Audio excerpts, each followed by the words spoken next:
کیا آپ نے کبھی استخارہ کیا ہے لیکن کوئی خواب نہیں آیا، یا پھر آپ نے سوچا کہ استخارہ کرنے کے بعد بس خواب میں ہی جواب آنا چاہیے؟ اگر ہاں تو آج کی ویڈیو آپ کی بہت سی غلط فہمیاں دور کر دے گی، کیونکہ استخارہ وہ نہیں جو زیادہ تر لوگ سمجھتے ہیں۔ آج ہم بات کریں گے استخارے کی حقیقت پر، استخارہ کیا ہے، کیسے کیا جاتا ہے، اور سب سے اہم بات، اس کا صحیح مطلب کیا ہے اور لوگ کہاں غلطی کرتے ہیں۔ نمبر 1، استخارہ کیا ہے؟ استخارہ ایک دعا ہے جس میں انسان اللہ تعالیٰ سے خیر طلب کرتا ہے جب وہ کسی فیصلے کے بارے میں کنفیوژن کا شکار ہو۔ یہ کوئی جادو نہیں، نہ ہی مستقبل دیکھنے کا طریقہ ہے، بلکہ یہ ایک روحانی رہنمائی ہے۔ استخارہ اللہ سے رہنمائی مانگنا، یہ فیصلہ خود نہیں کرتا بلکہ مدد فراہم کرتا ہے۔ نمبر 2، عام غلط فہمیاں۔ زیادہ تر لوگ سمجھتے ہیں کہ استخارہ کرنے کے بعد خواب آئے گا، خواب میں سبز یا سفید نظر آئے گا تو ہاں، اور کالا یا برا خواب آئے تو نہ۔ لیکن حقیقت یہ ہے کہ استخارہ کا لازمی حصہ خواب دیکھنا نہیں ہے۔ استخارہ کا اصل جواب خواب نہیں بلکہ آپ کے حالات اور آپ کے دل کا رجحان ہوتا ہے۔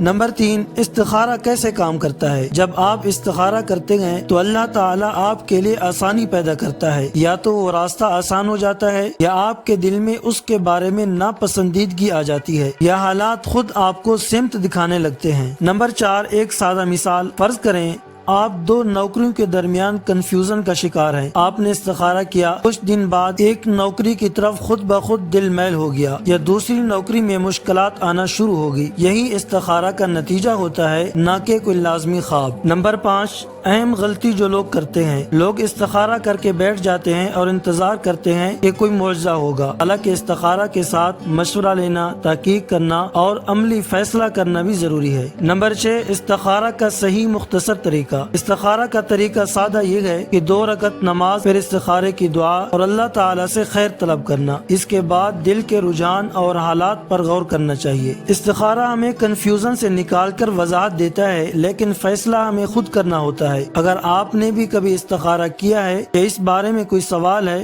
تو کمنٹس میں ضرور بتائیں، اور ایسی مزید معلوماتی ویڈیوز کے لیے چینل کو سبسکرائب ضرور کریں۔